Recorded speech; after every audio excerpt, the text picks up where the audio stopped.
እስራኤል ኢራን ላይ እየፈጸመች ባለው ጥቃት የሟቾች ቁጥር 787 መድረሱ ተገልጿል። በኩዌት 6 የአሜሪካ ወታደሮች መገደላቸውም እንዲሁ የተዘገበ እውነት ሆኗል።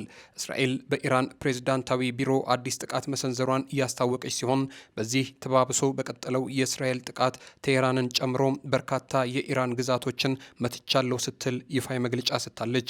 ናታንዝ የተሰኘው የኢራን የኒውክሌር ጣቢያ መውደሙንም ቢቢሲ አረጋግጫለሁ ሲል በዘገባው ዘገበ። ኢራን በበኩሏ የመልስ ምት የሚሆኑ በርካታ ጥቃቶችን መሰንዘሯን ስትቀጥል 30 የሚሆኑ የጦር ሰፈሮችን ኢላማ አድርጌ ደብድቤያለሁ ስትልም ተናግራለች። መካከለኛው ምስራቅ ጦርነት በፈጠረው ቀውስ በዓለም አቀፍ ደረጃም የነዳጅ ይዘት ዋጋ በከፍተኛ ሁኔታ መጨመሩም እጅጉን አሳሳቢ ሆኗል። ይህ ደግሞ እንደ ኢትዮጵያ ላሉ የሶስተኛው ዓለም ሀገራት እጅግ ከባድ የሆነ የኑሮ ፈተና ሊደቅን ይችላል የሚል ስጋት በዜጎች ላይ እየፈጠረም ይገኛል።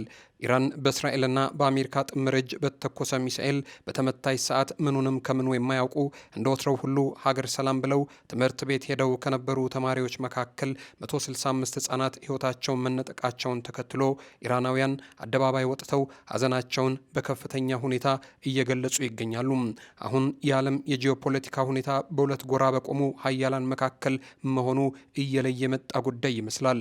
ወዲህ ኢራን የአሜሪካንን የጦር ቤዝ ያለባቸውን ሀገራት ለማጥቃት ስትል ጨርሰው ጸብ ውስጥ ካልነበሩት ሀገራት ጋር መተነኳኮስ መጀመሯም ነገሩን እጅግ የከፋ ሊያደርገው ይችላል የሚል ስጋትም እየፈጠረ ይገኛል።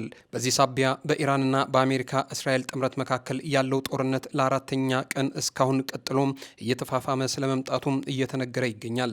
በአሜሪካን በእስራኤልና በኢራን መካከል የተቀሰቀሰው መጠነ ሰፊ ጦርነት አራተኛ ቀኑን በያዘበት በአሁኑ ወቅት ግጭቱ ወደ መላው መካከለኛው ምስራቅ እየተስፋፋ መሆኑን የሚጠቁሙ አሳሳቢ ክስተቶች ግን ከሰዓት ወደ ሰዓት እየተመዘገቡ እየታዩም ይመጣሉ።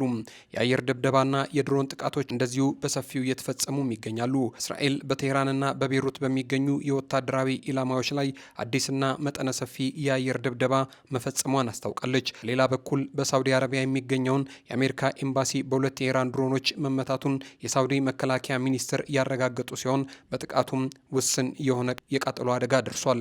የኢራን መንግስታዊ መገናኛ ብዙሃን በበኩላቸው በባህሬን የሚገኝ የአሜሪካ የአየር ኃይል ጣቢያ ውስጥ የሚገኝ የአዛዥና የሰራተኞች ህንፃ መውደሙንም ዘግበዋል። የኢራን ባለስልጣናት ለዓለም የኃይል አቅርቦት ወሳኝ በሆነው በሆርሙዝ የባህር ሰርጥ በሚያልፉ መርከቦች ላይ ጥቃት ለመሰንዘርም ዝተዋል። በዚህ መስመር ለማለፍ በሚሞክር ማንኛውም መርከብ ላይ እሳት እንለኩሳለን ሲሉ አንድ ከፍተኛ የኢራን ባለስልጣን ማስጠንቀቂያ ሰጥተዋል። ፖለቲካዊ ውሳኔዎችና ወታደራዊ ጉዳዮችም እንዲሁ እጅጉን አሳሳቢ ሆነዋል። የአሜሪካን የውጭ ጉዳይ ሚኒስትር ማርኮ ሩቢዮ ፕሬዚዳንት ዶናልድ ትራምፕ የቅዳሜውን ጥቃት የመጨረሻው እድል ሲሉ መግለጻቸውን በመጥቀስ ከባዱ የአሜሪካ ወታደራዊ ጥቃት ገና ወደፊት ይመጣል ሲሉ ዝተዋል። የእንግሊዙ ጠቅላይ ሚኒስትር ኬር ስታርመር ከሰማይ በሚዘንብ ጥቃት የመንግስት ለውጥ እንደሚመጣ አላምንም በማለት በፓርላማ ቢናገሩም የአሜሪካ ጦር በኢራን በሚገኙ የሚሳኤል ጣቢያዎች ላይ ለሚያደርገው የመከላከያ ጥቃት ግን የብሪታንያ የጦር ሰፈሮችን እንዲጠቀሙ ፈቅደዋል። የቢቢሲ ዓለም አቀፍ አርታኢ ጀረሚ ቦወን ሁኔታውን ሲያጠቃልሉ ጦርነቱ መቼ ወይም እንዴት እንደሚጠናቀቅ መገመት እጅጉን ከባድ ነው ሲሉም ተናግረዋል። ይህ በእንዲህ እንዳለ ታዲያ ሀገራት ሁሉ ፊታቸውን አዙረው ከልዕለ ኃያሏ አሜሪካ ጋር እንሰለፍ ባሉበት ወቅት ቻይናና ሰሜን ኮሪያ ለኢራን ያላቸውን ወገናዊነት እያሳዩ ይገኛሉ።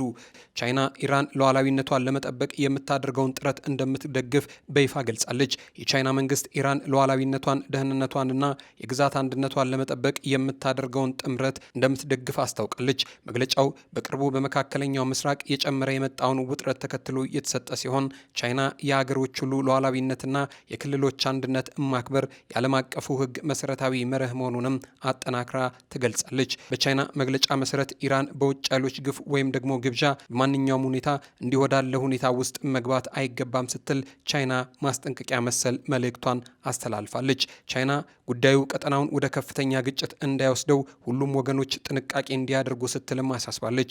የቻይና የውጭ ጉዳይ ባለስልጣናት እንደገለጹት ከሆነም ውይይትና ዲፕሎማሲ ብቻ የቀጣይ መፍትሄ መንገድ ሲሆኑም የጦርነት እርምጃዎች ክልሉን ወዳልተፈለገ ውጤት እንደሚያመሩትም አያይዘው ጠቅሰዋል። በተጨማሪም ቻይና በመካከለኛው ምስራቅ ሰላምና መረጋጋት እንዲጠበቅም ከዓለም አቀፉ ማህበረሰብ ጋር አበክራ እንደምትሰራም አያይዛ ተናግራለች። በሌላው መልኩም በጂኦፖለቲካዊ ጉዳዮች ላይ ጠለቅ ያለ እውቀትና ሙያ ያላቸው ባለሙያተኞች እንደሚገምቱት ከሆነ ይህ መግለጫ ቻይና በክልሉ ያላትን ዲፕሎማሲያዊና ኢኮኖሚያዊ ፍላጎቶች ለመጠበቅ እንደምትፈልግ የሚያመላክት ነው ሲሉ ሀሳብ ይሰነዝራሉ። በቅርቡ እየጨመረም የመጣውን ውጥረት ዓለም አቀፍ ኃይሎችን ወደ አዲስ ዲፕሎማሲያዊ አሰላለፍ ሊያስከትል እንደሚችልም ጠቁመዋል። ይህ በእንዲህ እንዳለ ከኢራን ጋር በመቆም የሰሜን ኮሪያው ፕሬዝዳንት እስራኤልን በአንድ ሚሳኤል አጠፋለሁ ሲሉም መናገራቸው ደግሞ ሌላ ጉዳዩን ውጥረት ሊፈጥር ይችላል የሚል ሀሳብ ይዞ መጥቷል። የሰሜን ኮሪያው መሪ ኪም ጆንግ ኡን ለቴህራን ያላቸውን ጠንካራ ድጋፍ በመግለጽ አስፈላጊ ሆኖ ከተገኘ እስራኤልን ለመምታት የሚያስችሉ ሚሳኤሎችን ለኢራን ለማቅረብ ዝግጁ መሆናቸውንም አስታውቀዋል። መሪው በሰጡት እጅግ አስደንጋጭ መግለጫ እስራኤልን ከዓለም ካርታ ላይ ለማጥፋት አንድ ሚሳኤል ብቻ በቂ ነው በማለት የፒዮንግያንግን የባሊስቲክና የኒኩሌር አቅም የት ድረስ እንደሆነ ለዓለም አሳስበዋል። ይህ የሰሜን ኮሪያ መግለጫ የወጣው አሜሪካና እስራኤል በኢራን ላይ የከፈቱት ኦፕሬሽን ኤፒክ ፉሪ የተፋፋመበትና የኢራኑ መሪ አያቶላ አሊ ካሚኒ ገደላቸው በተረጋገጠበት ወቅት ነው። ኪም ጆንግ ኡን ሰሜን ኮሪያ ለኢራን በጦር መሳሪያ የታገዘ ድጋፍ ለማድረግ ያላትን ቁርጠኝነት የገለጹ ሲሆን ቻይና ለኢራን የላቁ ሚሳኤሎችን እያቀረበች እንደሆነ በሚነገርበትና ሩሲያ በምዕራባውያን ላይ ጠንካራ ማስጠንቀቂያ በሰጠችበት ወቅት የሰሜን ኮሪያ ጣልቃ ገብነት ቀውሱን ይበልጥ ውስብስብ አድርጎታል። ይህ የኪም ጆንግ ኡን ንግግር በዓለም አቀፍ የነዳጅ ገበያና በጂኦፖለቲካዊ መረጋጋት ላይ ትልቅ ስጋት የፈጠረ ሲሆን ፕሬዝዳንት ዶናልድ ትራምፕም ቀደም ሲል ትልቁ ጦርነት ሊመጣ ይችላል ብለው የሰጡትን ማስጠንቀቂያ አጠናክሮታል። በኢራን፣ ሩሲያ፣ ቻይናና ሰሜን ኮሪያ መካከል እየተፈጠረ ያለው አዲስ ወታደራዊ አሰላለፍ የቀጠናውን ግጭት ወደ ዓለም አቀፍ ጦርነት ሊቀይረው ይችላል ተብሎም ስጋት ተይዟል። የተባበሩት መንግስታት ድርጅትና የምዕራባውያን መሪዎች እስካሁን በመግለጫው ላይ ይፋዊ ምላሽ ያልሰጡ ሲሆን ዓለም አቀፉ የደህንነት ተንታኞች ግን ሁኔታው ወደማይመለስበት ደረጃ እየተቃረበ መሆኑን እየገለጹ ይገኛሉ። የእነዚህ ተንታኞች ገለጻ ደግሞ የዓለምን ሕዝብ በብዙ እያሰጋው እንደሆነም ይነገራል። ይህ በእንዲህ እንዳለ ታዲያም የሰሜን ኮሪያው ፕሬዝዳንት የሰጡትን መግለጫ በሚመለከት ደግሞ ኢራን 50 ሰሜን ኮሪያዎችን ልትሆን ትችላለች ሲሉ ኔታንያሁ ደግሞ መልስ ሰጥተዋል። በመካከለኛው ምስራቅ እየተካሄደ ያለውን ወታደራዊ ግጭት አዲስ መልክ እየያዘ መምጣቱን ተከትሎ የእስራኤሉ ጠቅላይ ሚኒስትር ቤንያሚን ኔታንያሁ ኢራን ከሰሜን ኮሪያ በበለጠ ለዓለም አደገኛ መሆኗን ገልጸዋል። የሰሜን ኮሪያው መሪ ኪም ጆንግ ኡን በበኩላቸው እስራኤል በአንድ ሚሳኤልን ለማጥፋት ዝግጁ መሆናቸውን አስታውቀው ኔታንያሁ ኢራን 50 ሰሜን ኮሪያዎችን ትሆናለች ሲሉ ባስተላለፉት የቪዲዮ መልእክትም ተደምጠዋል። ጠቅላይ ሚኒስትር ቤንያሚን ኔታንያሁ የኢራንን አደገኝነት ሲያስረዱ ሰሜን ኮሪያን እንደ ማነጻጸሪያነት ተጠቅመዋታል። ኔታንያሁ በንግግራቸው ሰሜን ኮሪያ የባሊስቲክ ሚሳኤልና የኒኩሌር ጦር ቢኖራት እንደ ኢራን ሞት ለአሜሪካ የሚል መፈክር ግን የላትም ሲሉም ተደምጠዋል። ነገር ግን ኢራን በዓላማዋና በአጥፊነቷ አቅሟ 50 ሰሜን ኮሪያዎችን እንደምትመጥንም ይገልጻሉ። ኢራን የአሜሪካንና የእስራኤልን ጥፋት እንደ ዋና ግብ ይዛ የተነሳች ሀገር መሆኗንም አጽንኦት ሰጥተው ተናግረዋል።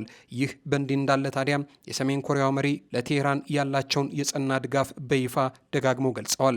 መሪው በሰጡት መግለጫ እስራኤልን ከዓለም ካርታ ለማጥፋት አንድ ሚሳኤል ብቻ በቂ ነው በማለት የፒዮንግያንግን የኒኩሌር አቅም ለዛቻነት ተጠቅመውበታል። ይህንንም ኢራን ድጋፍ ከጠየቀች ሊሰጧት እንደሚችሉም ተናግረዋል። አስፈላጊ ሆኖ ከተገኘ እስራኤልን መምታት የሚያስችሉ የላቁ ሚሳኤሎችን ለኢራን ለማቅረብ ዝግጁ መሆናቸውንም በንግግራቸው አስደምጠዋል። በአሁኑ ወቅት ቻይና ለኢራን የላቁ ሚሳኤሎችን እያቀረበች እንደሆነም እየተነገረ ይገኛል። ቻይና ግን ለኢራን ወታደራዊ ድጋፍ እንደምታደርግ የሚገልጹ ሪፖርቶችን እያስተባበለች ትገኛለች። ፕሬዚዳንት ትራምፕ ቀደም ሲል ትልቁ ጦርነት ሊመጣ ይችላል ብለው የሰጡት ማስጠንቀቂያ ይህ አዲስ አሰላለፍ ይበልጥ እያጠናከረ መሆኑን ያሳያል። ይህ በኢራን፣ በሩሲያ፣ በቻይናና በሰሜን ኮሪያ መካከል እየተፈጠረ ያለው ወታደራዊ አሰላለፍ የቀጠናውን ግጭት ወደ ዓለም አቀፍ ጦርነት ሊቀይረው ይችላል የሚል ከፍተኛ ስጋት በዓለም አቀፍ የነዳጅ ገበያና በጂኦፖለቲካዊ መረጋጋት ላይ ተጽዕኖ አሳድሯል።